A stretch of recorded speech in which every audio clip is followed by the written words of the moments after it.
Jaya Radha Madhava Kunja Bihari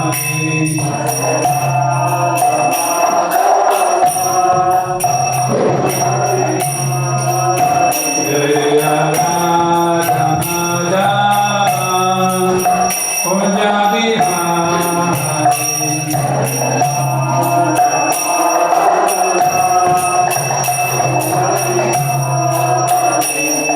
Gopijana Ballabha Girivardhari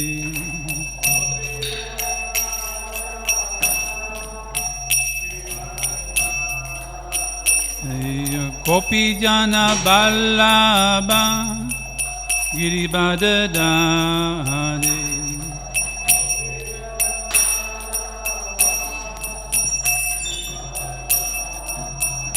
Yashodanandana Vrajajana Ranjana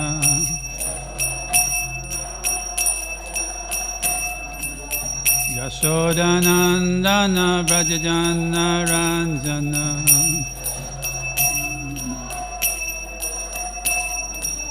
Yamuna Tira Vanachari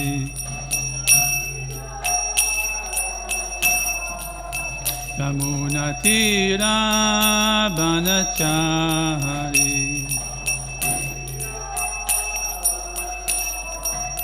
Jaya Radha Madhava Kunja Bihari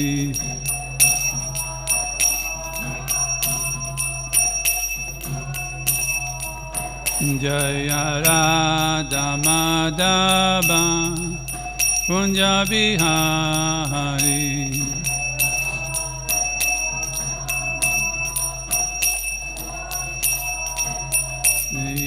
Gopijana Ballabha Girivardhari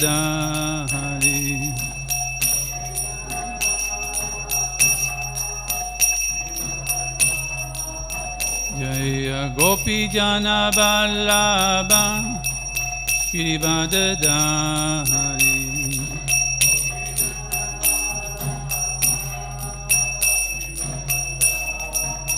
Yashodanandana Vrajajana Ranjana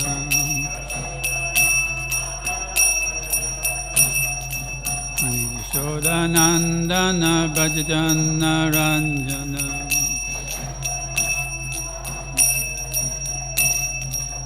Yamuna Tira Vanachari Yamuna Tira Vanachari Jaya Radha Madhava Kunja Bihari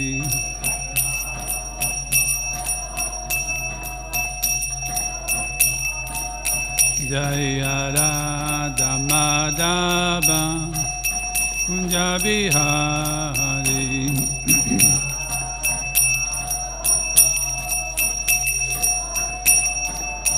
Hare Krishna Krishna Krishna Hare Hare Hare Rama Rama Rama Hare Hare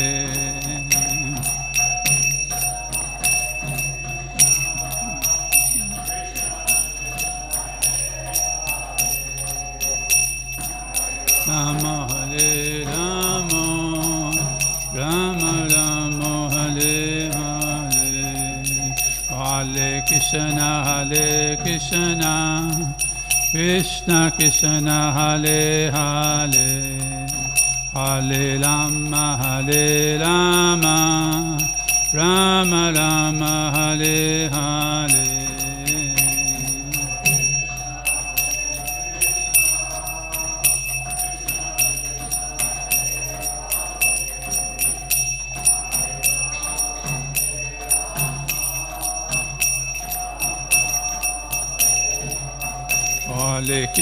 Hare Krishna Krishna Krishna Hare Hare Hare Rama Rama Rama Hare Hare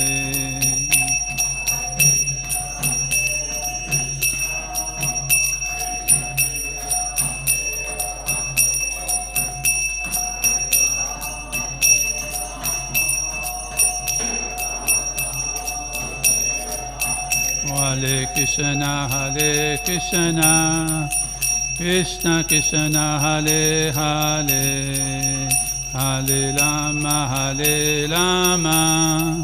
Rama Rama Hare Hare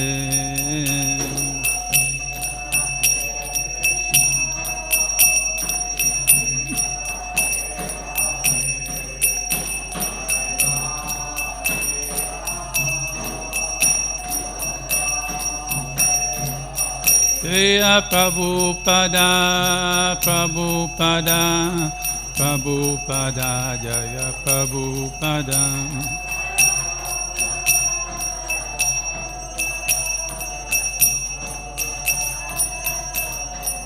Jaya Prabhupada, Prabhupada, Prabhupada, Jaya Prabhupada.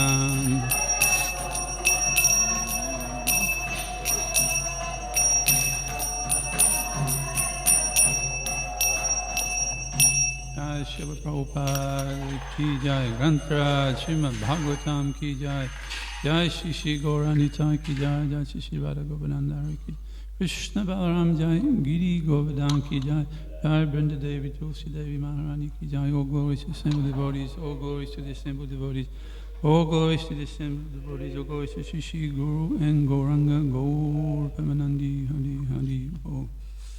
Hare Krishna. So welcome to this morning's Srimad Bhagavatam class.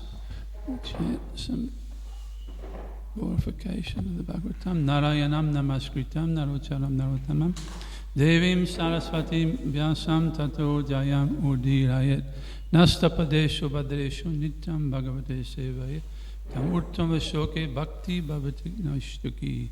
Om namo bhagavate vasudevaya. Om Namo Bhagavate Vasudevaya. Om Namo Bhagavate Vasudevaya.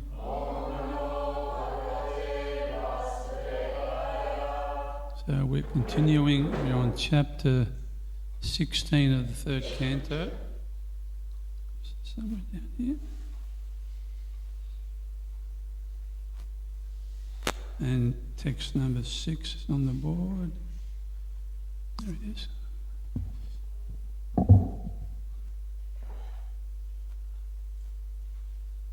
Okay, repeat after me. Yasam mita mala yasa shavana vagaha. Sadhya punati jagadaspa pasad vikunta. Soham bhavadya upadabda sutirtha kirtis. Chinya svabahum apiva patikula vittim. Yasham mitam aladyasa shavana vagaha.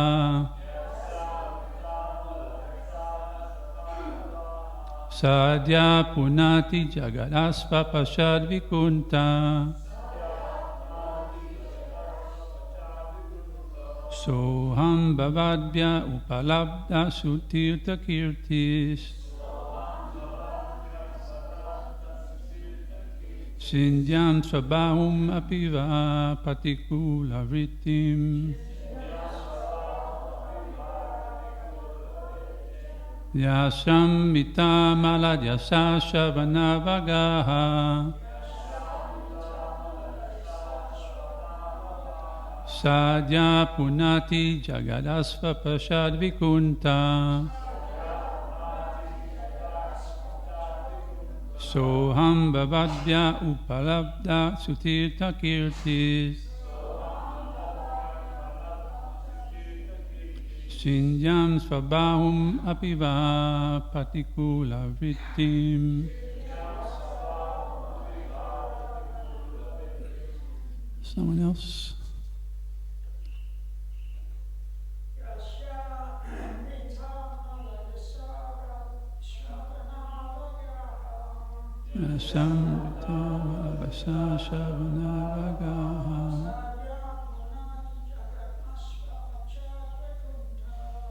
Sadhya punati jagadasva pashad vikunta.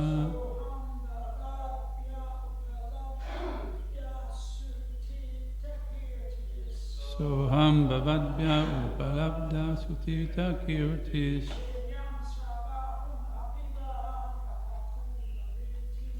Sinjam svabhahum apiva patikula vritim.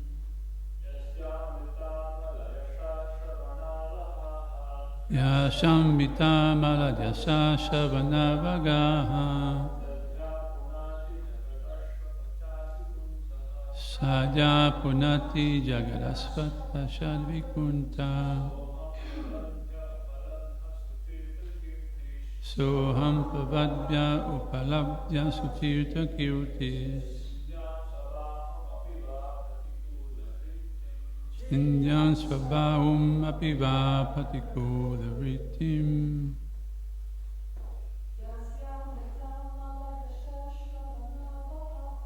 Yashambita maladhyasa shavanavagaha.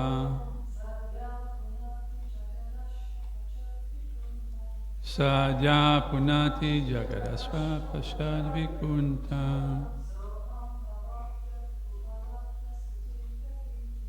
Soham bhavadbhya upalabdha sutirta kirtis.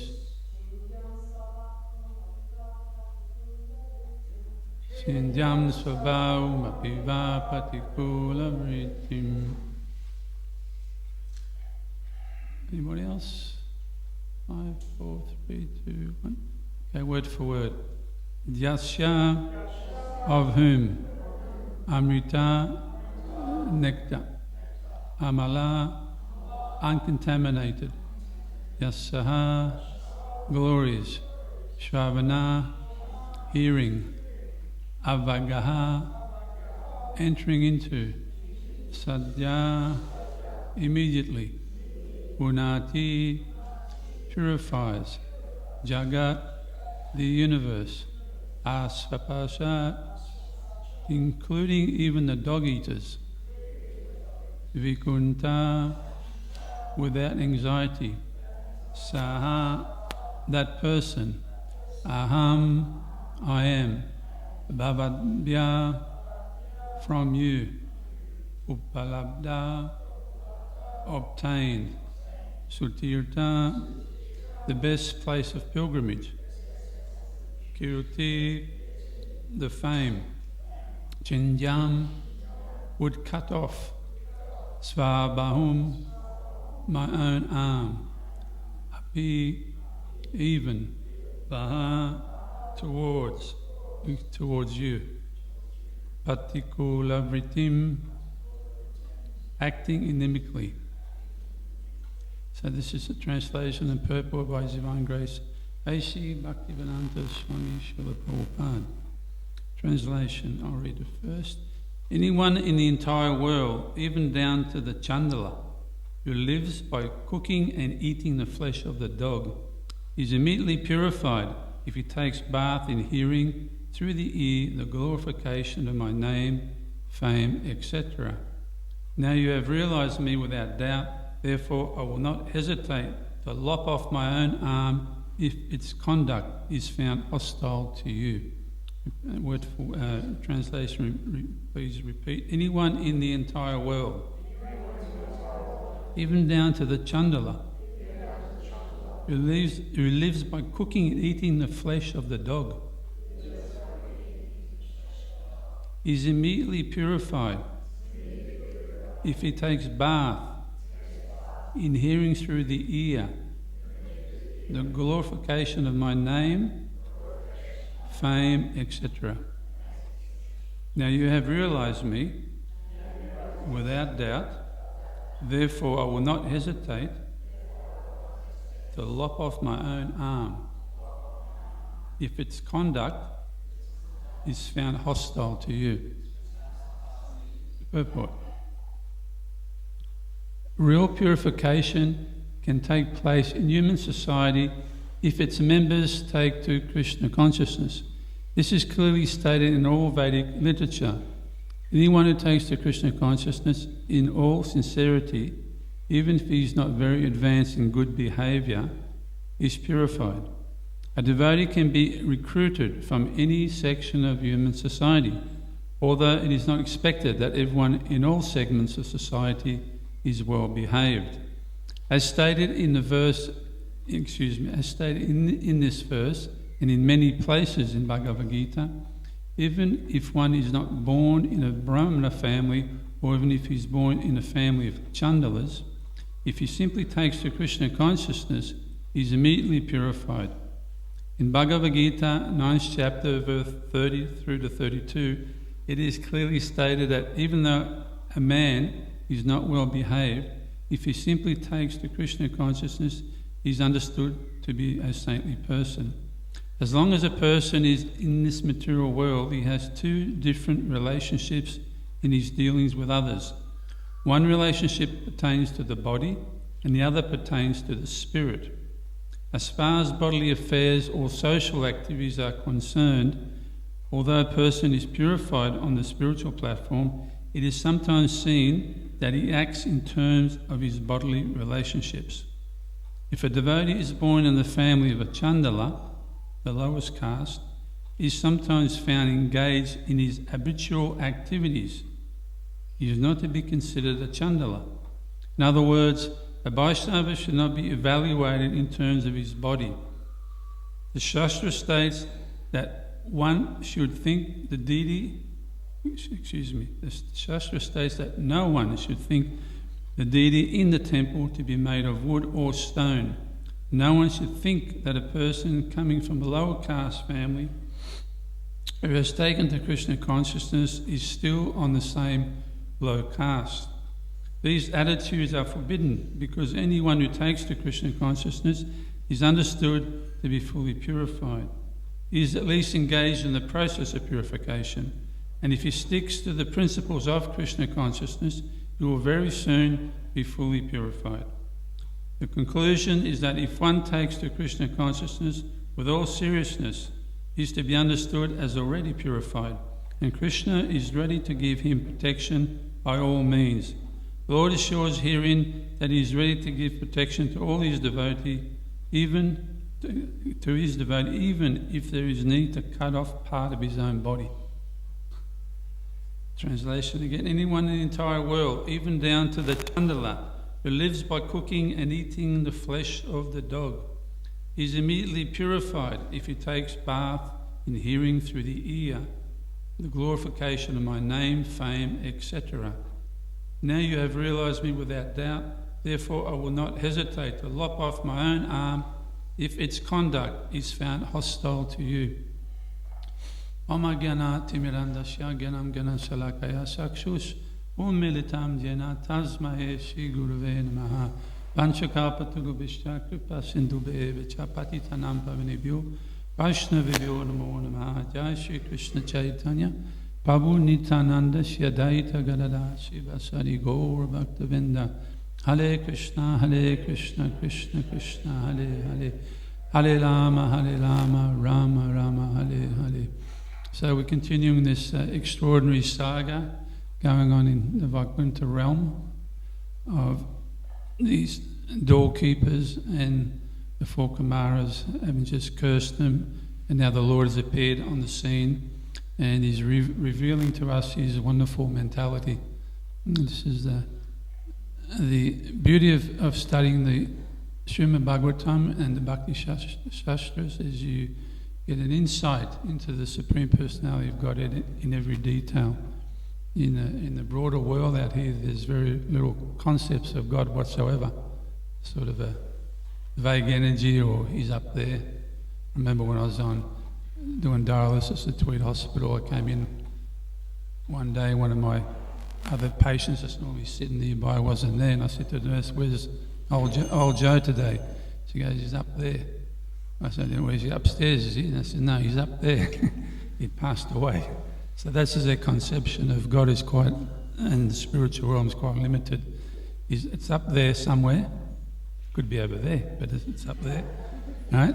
And the best they've come up with, I think, is a Da Vinci. He's come up with a finger coming out of the clouds, so we're getting a bit of a hint. Something up there. There's a finger, but not much substance. So it's quite sentimental and weak in philosophy. And as we know very well, Srila Prabhupada said, religion without philosophy is sentimentality. It's very weak and can be swayed very easily, and you can change it. You can change religion from one day to the next, isn't it? You can become a Muslim tomorrow, Christian the next day, and atheist the day after that. But one thing you can't change is your constitutional nature, which is that of being a servant. That's unchangeable.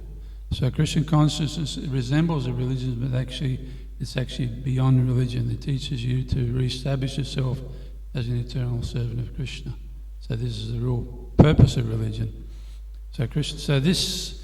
What I really like about this pastime, we have this verse, Brahmiti, Paramatmiti, Bhagavamiti, Sabhyati, we chant very often that the Lord is understood in three features. There's the Brahman, effulgence, the all-pervading nature of God, the impersonal nature that pervades every corner of the creation, the universe, outside the universe, every atom. That's it. So that's one understanding of God. Then there's the Paramatma, which is the localized aspect, which is a bit of a further understanding, where the Lord expands in the heart of all living beings. He's in the heart of each one of us. He's in the heart of that tree over there, the ant over here, the bird in the sky. He's everywhere. He expands himself and accompanies the conditioned soul. Because when the soul abandons the spiritual realm, abandons the relationship with Krishna due to misguided or misutilized independence, because we are minute parts and parcels of the Supreme Being. We have also, like he has full independence, we have minute independence. When that independence is misutilized, then those souls or those living entities are put in this realm here, which is, you can say, like a prison house. That's for the naughty souls, those that can't, get along spiritually and want to try and do it their way, independently, and try and imitate God by becoming the Purush, the enjoyer. So we come here and we end up in a bit of a mess, because by nature we're eternal servitors, servants of God, and not God ourselves. So when we come to the material world, we become like little enjoyers and we struggle along. And after some time, if we start to become a little bit intelligent due to mature experience, Prabhupada uses that term, after many, many births, we start to inquire, hang on, something's not right here. and then if we're sincere and we keep inquiring, then by the grace of the Lord, we come in contact with his devotees and transcendental literature, and then we can become re-established again. So this is what the Krishna consciousness is. And this, I particularly like this process of Bhagavatam class, because Srila Rupa Goswami in the Nectar of Devotion gives us 64 angas, branches of devotional service, and 5 of them are considered the most potent or most important, which is residing in a holy place, chanting the holy name, associating with devotees, hearing the Srimad Bhagavatam, and, did I get 5 then? Help. Pardon? Chanting the holy name, associating with devotees, residing in a holy place, and worshipping the deity. The deity worship, that's the one, excuse me. So these 5 angas are very powerful. Any one of those can really help a living entity advance very rapidly. But what I particularly like about Bhagavatam, those 5 items are all going on at once. We're sitting in a sacred place, non-different than the holy places. This is like Vrindavan. Srila Prabhupada's here, Radha and Krishna are here, Vrinda Devi's here, the devotees are here. So we're sitting in a sacred place. The deity worship is going on. We'll see the arati going on. We've chanted Hare Krishna with the devotees. we're in the association of devotees, and we're here in the Bhagavatam.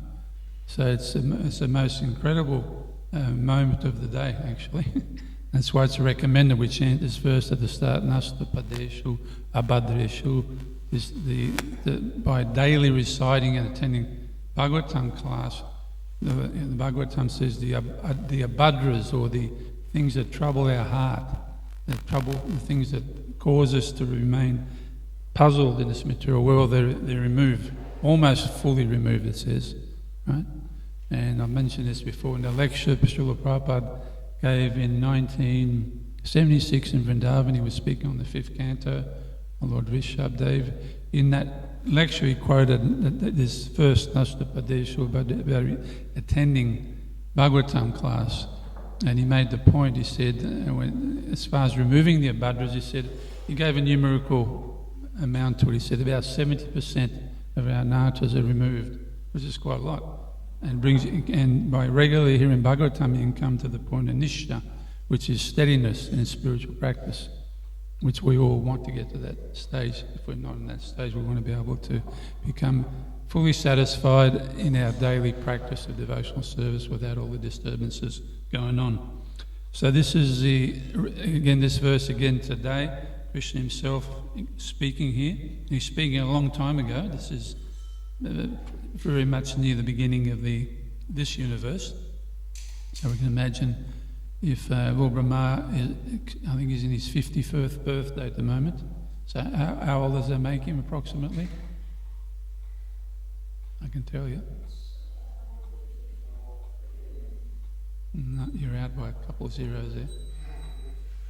And it's about 155 trillion, 200 billion years, according to what's stated in the Bhagavad Gita. So he lives a very, very long life. So this is very interesting. But even such a long time ago, not even in the universe, they're outside the universe at the moment. This is conversation going on. This is Lord Vishnu acknowledging the 4 Kumaras that are just being cursed. And it's very interesting what he's saying, because this in Vaikuntha there's no chandalas that we know of, right? There's no lower caste entities in the spiritual world, but Krishna doesn't see the spiritual world, the material world, it's all his divine creation. So he's speaking to the Kumaras who have come from the material world. He says, even down to the chandalas. So it means that a long, long time ago there was very low-class people going on. They're talking about people that eat the flesh of dogs. Dog eating is not a very high-class activity. So it means the consciousness of such a person is not that elevated. But it says here that even such a person is immediately purified if he takes bath in hearing through the ear, the glorification of my name, fame, etc. and so on. So this is the potency and extraordinary nature of Krishna's activities in hearing about him. He also says in the Bhagavad Gita, Janma, I'm getting rusty with my verses, that if you Krishna says, if you can understand the transcendental nature of my activities and my name and my appearance, all these things, he says, you will not take birth again in this material world. I mean, that's a pretty powerful statement, isn't it? I mean, so what does that mean to understand these things? Can anyone tell me? I can tell you what Prabhupada said. Another lecture he gave in 1973 in New York. There's very nice Gita classes. He gives a whole series there in New York for probably a month or two on the 1st and 2nd chapter of the Bhagavad Gita. But anyway, in that lecture he quotes this verse, Janma Kamachividivya. And by the way, it's a verse that it's his 2nd or 3rd most quoted verse. Srila Prabhupada quoted this verse. Not only just quoted, but he refers to it a lot. So it's very important, this understanding the nature of Krishna, and it's been revealed here. So anyway, he quoted this verse, and he said, you have to fully understand Krishna, and then you can go back to Godhead. So what does it mean to fully understand Krishna? And Prabhupada then paused and said, it's not possible to fully understand Krishna. And then he said, just try to understand Krishna. Janma Kamachamidi. And then he said, so we have to understand this process is very individual in one sense. to fully realize Krishna is not possible, because Krishna is still expanding, and Ananta says the expansion of Lord Balaram is eternally with 1,000 mouth chanting the glories and pastimes of the Lord, and he still can't get to the end of it. So that's because it's hard to understand, to realise when we're in the temporary world that we're in, to relate to eternal time, which is endless and has been going on since ever. So Krishna has been appearing in this realm and undergoing his activities in the spiritual realm forever. There's no beginning and no end. That's the meaning of eternal. So we're very fortunate. So by hearing the Bhagavatam, Krishna says in this verse, and then automatically we become qualified, even if we have no qualifications. It's not that you've got to be, like it says in the purple, you don't have to be born in the family of learned brahmanas. And this shows you it's such a long time ago. The proper mentality is taught by the Lord, that it's not based on birth and caste and qualification. We're all spiritual living entities, and anyone's qualified. I'll show you, I read this verse. I've got bookmarks that I keep when I read. When I was reading my last read of the Caitanya Caritamrita, I kept a bunch of notes and I was going through them, and this verse popped up, which is in direct relation to today's verse. This is at the time when all the devotees were in Jagannath Puri and they were all leaving. They'd been with Lord Caitanya for 4 months, and Lord Caitanya is speaking to them on the way out, you could say. And this verse, this is the 15th chapter of Madhya Lila, verse 41. Lord Caitanya says, with great respect, Sri Chaitanya Mahaprabhu requested Advaita Acharya, quote, "Give Krishna consciousness, devotion to Krishna, even to the lowest of men, chandalas." So we're looking at 155 trillion years later, the same message is still there intact. So Krishna doesn't change. His compassion and love for the living entities is constant. That's why he comes with us. He sits in our heart and follows us around. No matter where we go, what body we're in and what we do, he's there. No one else would do that, you know. If I said to you, Nandu, tomorrow I'm going to live inside a piece of stool and become a worm, want to come and hang out? Come on. Aren't you my friend? No, you'd say, no, I'll skip on that one. But Krishna, he comes. Anybody, any situation you're in, and he's waiting for us to turn to him. I remember, so I read the first, before my mind races off, I read the first, it's a long purport, I just read the first short paragraph. Prabhupada says, this is Sri Chaitanya Mahaprabhu's order to all his devotees. Krishna Bhakti, devotion to Krishna, is open to everyone, even low-class men like chandalas. One should follow this order in the disciplic succession stemming from Sri Advaita and Nityananda Prabhu, and distribute Krishna consciousness without discrimination throughout the world. So Lord Chaitanya takes it even another step further. Lord Vishnu was saying, if someone hears, but Lord Chaitanya, he's not going to wait for you to hear, he's going to make you hear. He's going to take it out. And this is the Hare Krishna movement. We take this message of spiritual understanding to the world, whether people want to hear it or not, and simply by hearing it, they benefit. What was I going to say before? I forgot. I was about to say something else. Anyway. So,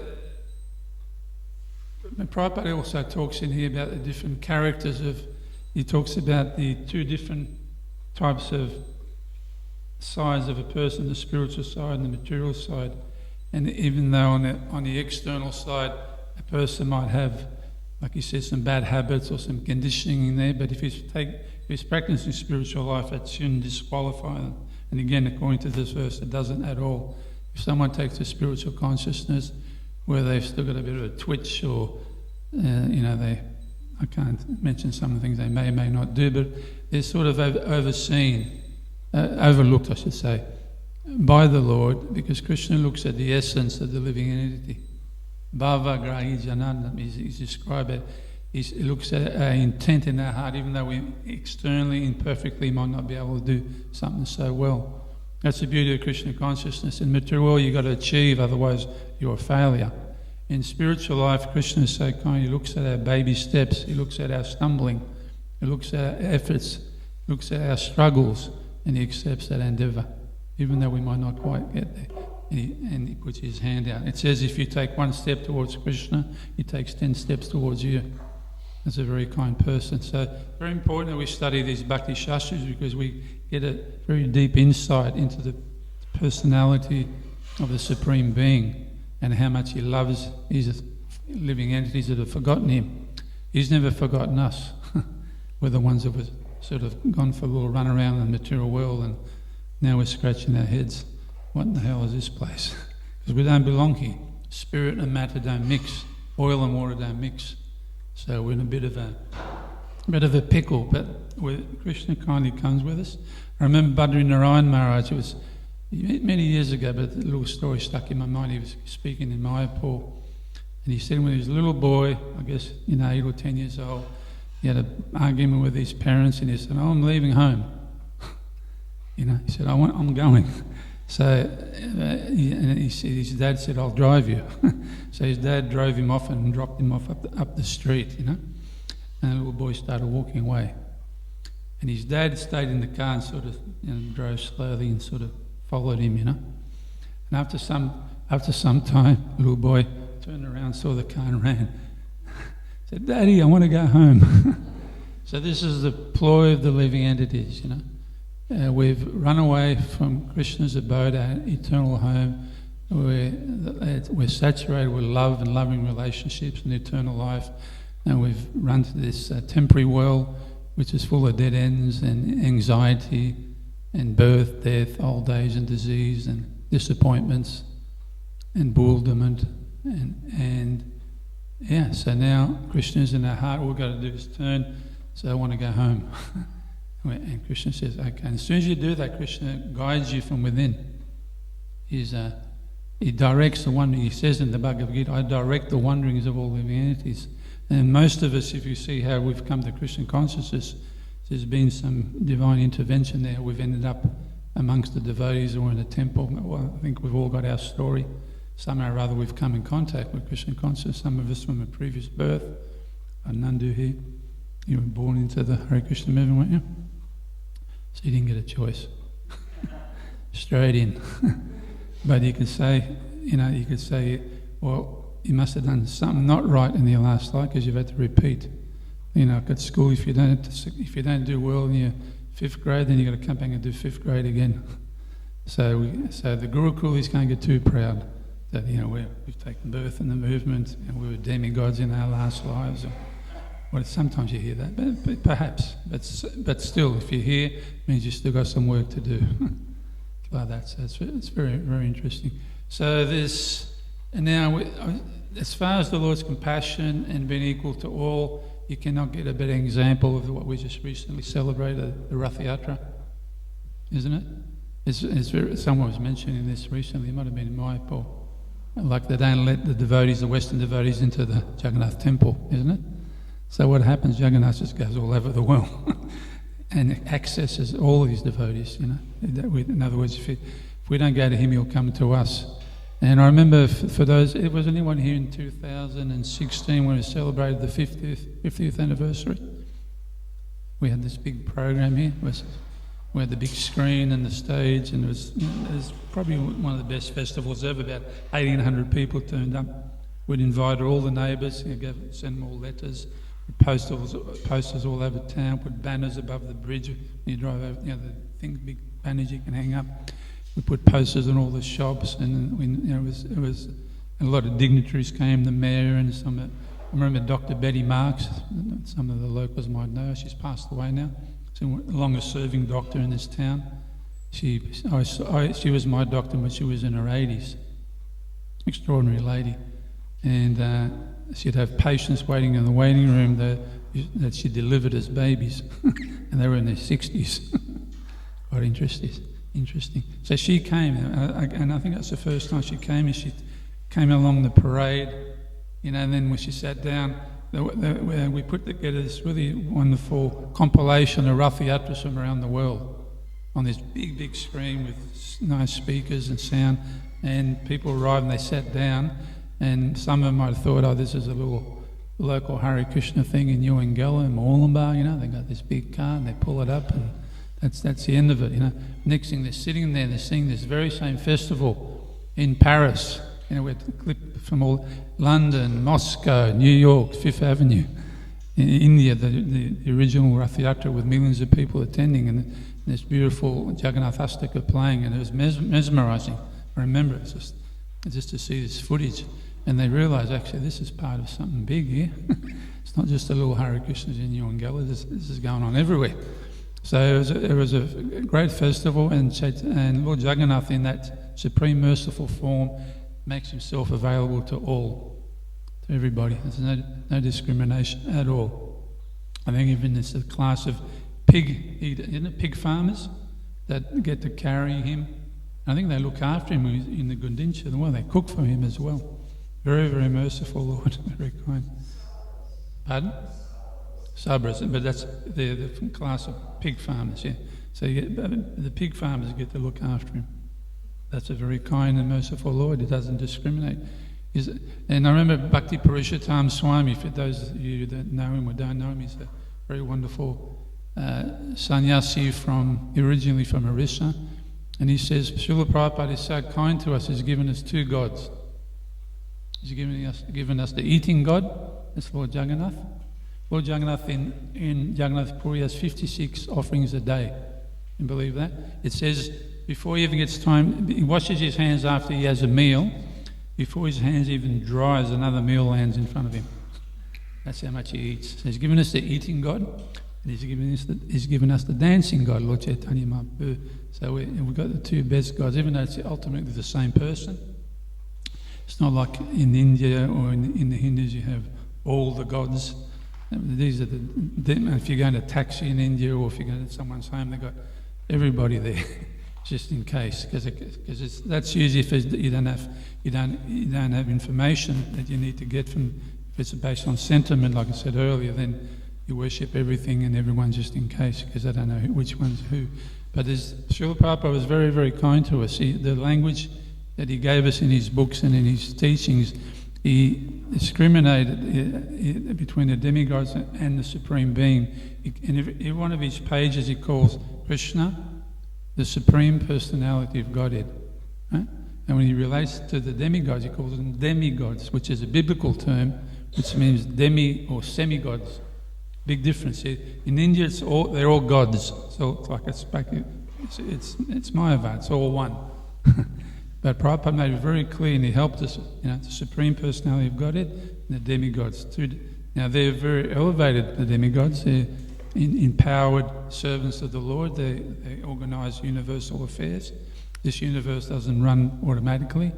It's just like a big business doesn't run automatically. There's people, running around, managers and sub-managers and workers, and they keep everything running. So the universe is also has many personalities that help maintain it. So these are the demigods, but they're not the supreme beings. The supreme being is the origin of everything, the eternal supreme personality of Godhead. So Prabhupada taught us like that. We're very fortunate.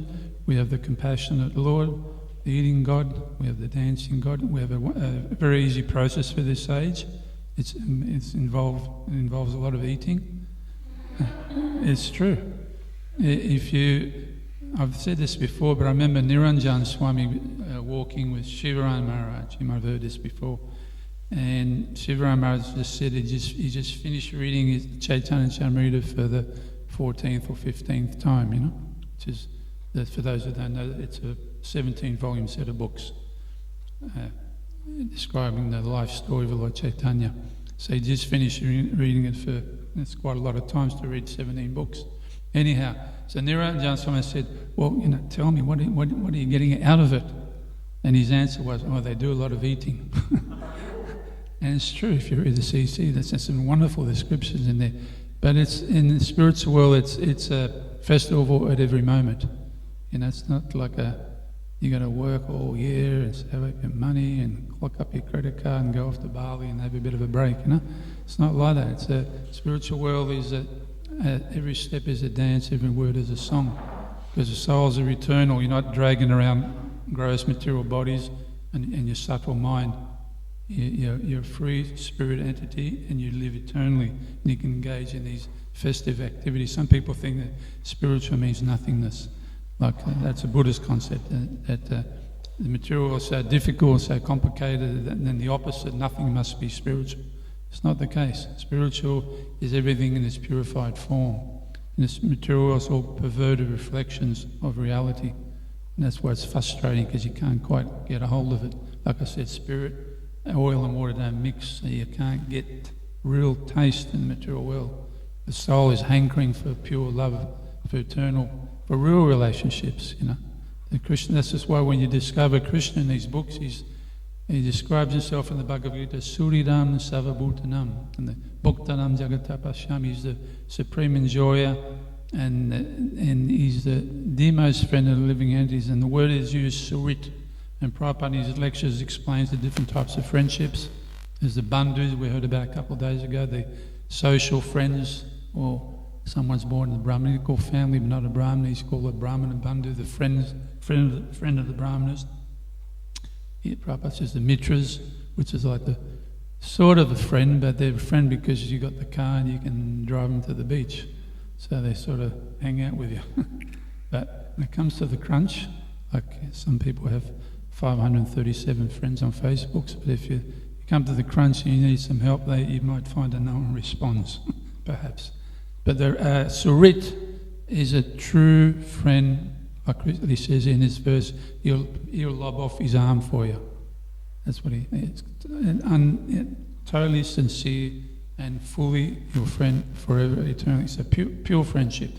So Krishna is a pure, unalloyed friend of the living entity. It's not a pretend friend or make-believe or temporary friend. He's always there for us. Like I said, he accompanies us in our heart through all the situations, and he's there waiting as he witnesses our activities. He inspires us from within. He gives us remembrance, forgetfulness, knowledge. He says that in the Gita, Savashariri Sanavishnu Mataham Ganamapaham Cha. And when you're ready and you start, I remember as a young teenager looking up, I was a bit of an atheist, but I sort of give it a go. I looked up and said, if you're up there, God, and you just tell me, what is this all about? What am I supposed to do with this life? I just didn't think finishing school and getting a job was it. And then working for 40 years and getting a pension was the purpose of existence. There must be more to life.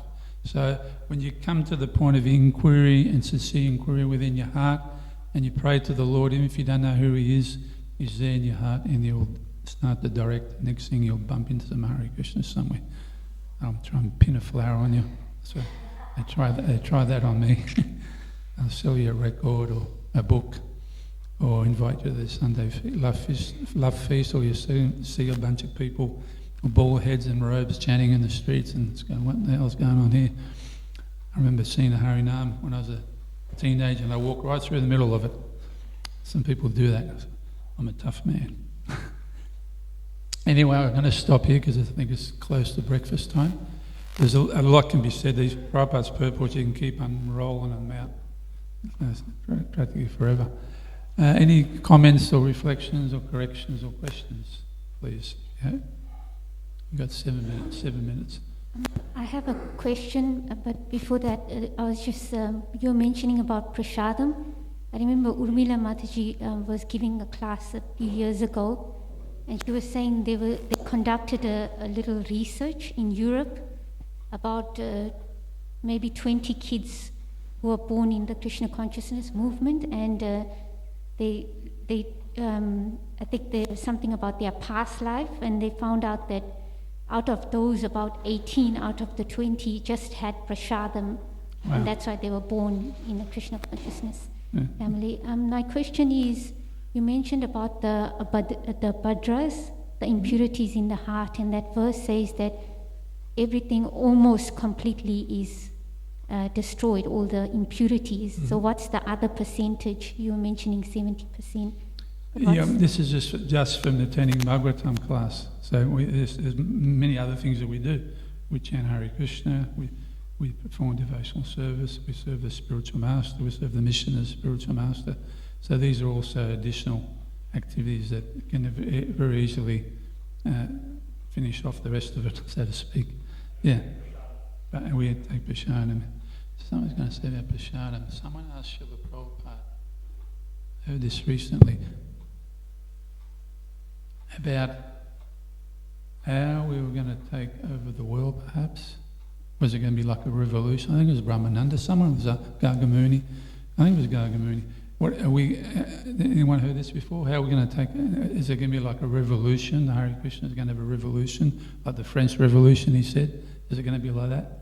And Prabhupada said, no. It's all this chanting and prashadam, all these things, and people in their next lives, like you said, many people will come back as devotees, and they'll push out all the cheating leaders, because they'll have the as more people become God conscious and spiritually realised and sensitive to the purpose of life, they'll want people in leadership in government that have these same ideas and can guide the population that way. So in time, they'll get pushed out that way, and all these cheaters and all these crazy people that are running some of these governments that are doing all sorts of horrible things will be pushed out in time. Anyway, something along those lines I heard. And you said that just yes, if you take prashadam, if you eat food offered to the Lord, you're guaranteed at least a human birth. You know? And if you let that dog, Shivananda Sain's dog, and you're eating prashadam in the presence of Lord Caitanya, you go back to Godhead on the spot. In that story, the dog went back there and then. Very powerful. One more. Yep, I've got a couple of minutes. Sorry to keep you waiting too. Does he take a human? Or no, there are dogs in the spiritual world, yes, but he retains his original spiritual body, whatever that may be. I think that particular dog's described, he took his four-arm form. Exactly, I can't. It'll differ on the relationship of that entity with the Lord, what form they have, you know. But we all have an eternal form of sort. You know. Is that right? So I've already mentioned in the beginning that our original constitutional position is servant. So that the servant is trying to please the master. So as interesting, I read recently that people who train animals and also child psychologists, they both notice that reward and punishment training doesn't work so well, both for children and animals. But what is more effective is when they naturally want to please the parent or please the master. That training using that propensity is far more effective, which I thought was interesting because that's our natural constitutional position. Yes. That we naturally want to please, want to serve with the motive of pleasing. Very good point. You heard that, Vashana? The bulls they've got to. We can't tap them with a stick or give them sweets as rewards anymore. Actually, we had a couple of bulls. Okay, sorry, I won't talk about bulls. Yeah, I'd just like to make a comment on, you mentioned like the Da Vinci painting of Adam touching fingers. If you actually look closely at that painting, it's actually the shape of a brain, and where they're touching fingers, it's right where the pineal gland is, aka the third eye. So just wanted to throw that in. You guys a bit more to it. Yeah, I guess I haven't had a close look at it. I was there once actually. But you got to look up like that. And just one quick question: does Lord Brahma celebrate his birthday? Is there like some universal birthday party that happens? It's in a sense, I mean, we do celebrate quite a lot of personalities in our parampara, and he's the head of our parampara. But I don't think he appears on our Vaishnava calendar. Also, you got to remember his birthday is once a year, right? Like us. And you know how long 1 year of Lord Brahma is? Trillions of years. Not trillions, but close to it. We'll put it this way, we're in the Kali Yuga, it's 432,000 years. There's 4 cycles, Satya, Dwapa, and Satya, Treta, Dwapa, and Kali, which is 4.3 million. 1,000 of them, which is 4.3 billion, is 12 hours of Lord Brahma's time. So you've got to wait for his night, 12 hours, that's 1 day, 364 more days, and we can sing happy birthday. So I don't think we're going to be around for his next birthday. Well, if we're around, Brahma, send us down some cake. Thank you. Hare Krishna. All right, it's right on breakfast time. Thank you very, very much for your kind attention. All glories to Srila Prabhupada, all glories to Srimad Bhagavatam, Gaur Premanandi, Hari Hari Bol.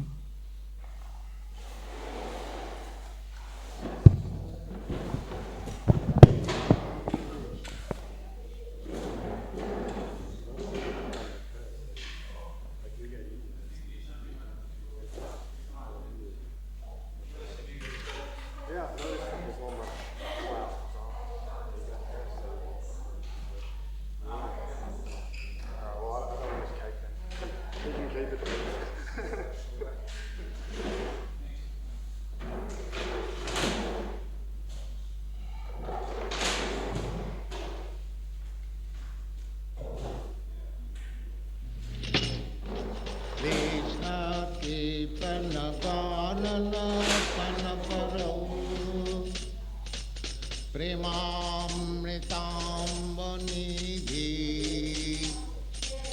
धीरा धीर जन प्रिय प्रियकरौ निर्मसरौ पूजितौ श्री चैतन्य कृपाभरौ भुवि भुव भारावहन्तारकौ